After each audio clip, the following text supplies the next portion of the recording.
So as a kid for you then, what was it like growing up with hitmen around the house? I'm thinking of characters like Popeye, Earring, El Chapo, Mugre. These guys were babysitting you, playing games. What was that like? Well, they were truly, as I call them, my killer knives. It's like it's I didn't have any friends. They were my friends. I grew up with most of them, and not with Popeye because he was being part of the cartel, but later on, not from the beginning.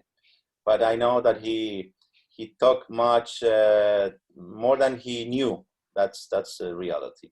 But it was a very awkward situation. Imagine I was just a kid surrounded by bodyguards, all of them consuming cocaine, marijuana, with guns in their hands, and not the best examples you would want to have for your kid.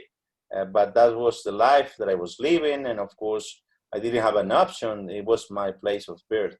That's it. You can choose your friends, but your family, that's something, at least as far as we know, we cannot do.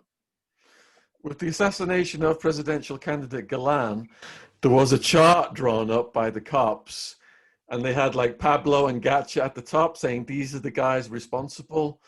But General Maza is in prison, Santo is in prison, and Maza was the equivalent to the head of the FBI. Santo was the politician, the liberal candidate. How did the people who the public thought were the good guys end up in prison for the murder they said your dad did? Well, that's it's a very complex case, because a lot of people, of course, the authorities at the beginning, it was easy for them, everything that happened in Colombia, they just, accused my father of being responsible of. But and many times, it was next to my father, and I used to say to him, "Hey, why don't you defend yourself? Why don't you say the truth?" And and he said, "It will cost me another war against this family, the Castaño family, or the other family, just to defend myself. So it's better to keep it that way." And I also understood that my father was taking the power that was given to him just by the media. So that will make him look like even a more dangerous person. And he was using that in his own favor to force the government to do whatever he wanted, and also the politicians. But of course, in the middle, there's a lot of corruption. I know that General Massa was convicted for the for this criminal act against Luis Carlos Galan, the presidential candidate, and also who you call Santos is Santofimio, Alberto Santofimio, another politician. I wrote in my first book, about a short line about Santofimio, and not. I should say I don't like this guy, and I don't need to be his lawyer. He had his own lawyer, but I don't believe everything that I saw, that everything that comes from the Colombian justice and from the Latin American justice and from many other countries. You have to be very careful of what you read, because they said that he encouraged my father to kill Luis Carlos Galan. And let me tell you one thing, my father was a man who took his own decisions. He never asked for anyone's permission or approval. He just wanted Galan dead, and Galan was dead. One of his friends, of my father's friends, asked him, "Hey, Pablo, what are you going to do? Because Galan is going to be the next president of Colombia." And so my father answered to his friend, "A dead man can't be a president." So he was taking control of Colombia. He was the man taking decisions. He was also dictating the decrees published by Gaviria's government. And let me tell you, there's a lot of decrees, 303, 2747, many government decrees that were published because my father was the one telling to the government what to say in his own favor, and how this will be made it's like a tailor-made dress for him. It's like just he could present to the authorities, surrender to them. It was politically correct. You know, it was shown to the press. Pablo Escobar surrenders to the government, but it was exactly the opposite. You know, that was how it was presented to the media. But the truth it was that Colombia was surrendering to Pablo Escobar. That was the big difference. And of course, you know, the details of the crime I handled to talk a lot about this in my books.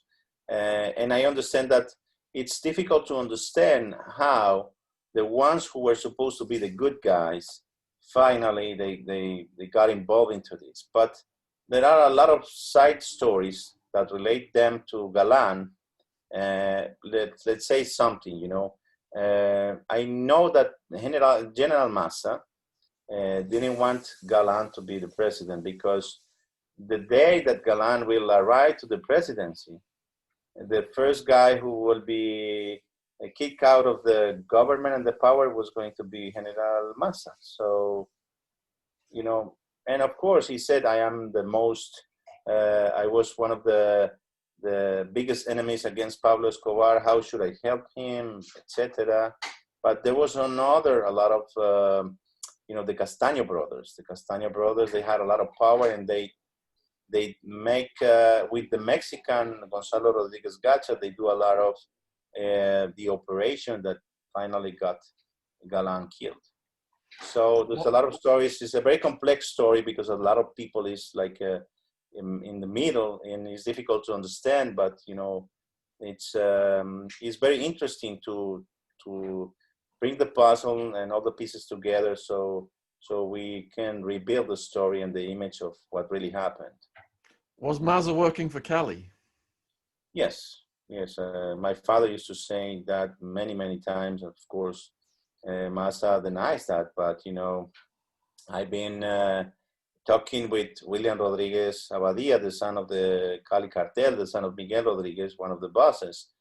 And of course, you know, they own the country, truly own the country. The Supreme Court, the District Attorney Office, the government, the policemen, the militaries, they truly were the owners of Colombia. As I told you from the beginning, they were trying to, you know, to infiltrate all the Colombian institutions thanks to corruption, and they did it very well. And of course, my father was fighting against that, and he was just shooting everyone. So of course, I thought that the Cali Cartel was going to succeed, you know, for many years, but they just last for, let's say, 2 years after my father's death, you know. Do you think Popeye exaggerated Santos' role in the Galan assassination for his own benefit so he could get out of prison? Yeah, well, you know, it's this guy lied a lot, man, a lot. He was, you know, he was a bandit, you know, and bandits do things for money. And just, you know, he passed away, and I would like to leave him rest in peace. But I know bandits. I grew up between all of them. I know them, how they think, how they act, how they behave. And when this kind of bandit without loyalty, they will do whatever it takes to have more money, and they will lie against you, against anyone you could ask if you gave them money. And so he was given information to the Colombian authorities about the activities of Medellin cartel from the year 1984, but he was part of the cartel only until 1988. So how could you trust a guy like him? So out of all of the people who worked for your father, who was the most loyal? Well, I think that I remember John Jairo Arias Tanscon, Pinina. Perhaps he was one of the most loyal men that he had, and even the most dangerous too. Even he dared to say one day that once the authorities or the enemies got him, Pablo was going to lose the war, and that was exactly what started to happen, because Pinina was the guy in the streets, you know, doing all the things for him.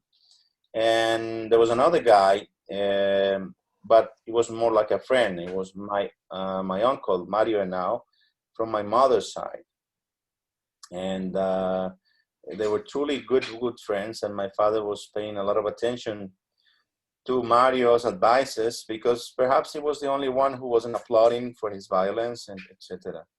So I think that the most important men in my father's life, in terms of, you know, his operations, let's say from the military part, was Pinina for sure, and from the friends part, from the good advice, and from trying to be a wiser man, and was Mario now, my uncle.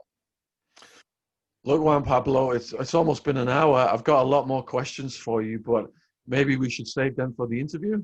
Yeah, man. Yes, I think we have more material than expected, and it's good. And I thank you for being so well informed about what happened in the past. You can realize easily if the one who's asking knows a little bit or doesn't know anything about the story. So I thank you for being so professional and just helping me with all of this, man. Yeah, I'm really looking forward to it. And perhaps if your people can send me a copy of this video, I can have my people make a trailer as well. Yes, of course. I think we can do that, man, for sure. That'll be great. Okay, you have a good night then. Thank you. Okay, man. Have a good night. Let's say goodbye to Reese and Pablo. Thank you, guys. That was great. Okay. Was good. Glad you enjoyed it. Absolutely perfect. So Shaun, I will be in touch, and let's just keep promoting right now. So if you could keep sharing, keep tagging Sebastian, and let's make this go viral. Yeah, if you can send me that video, I'll put some clips out and I'll put them across my social media. Absolutely, no problem, Shaun. Leave it with us for a couple of days. Brilliant. Okay, right, man. Excellent. Thank you. Thank you. Pablo, Have a good night. Thank you. Have a good night, thank you. man. Bye, Reis. Take Bye, care, Bye, man. Pablo. Bye, Sebas. Bye, Pablo.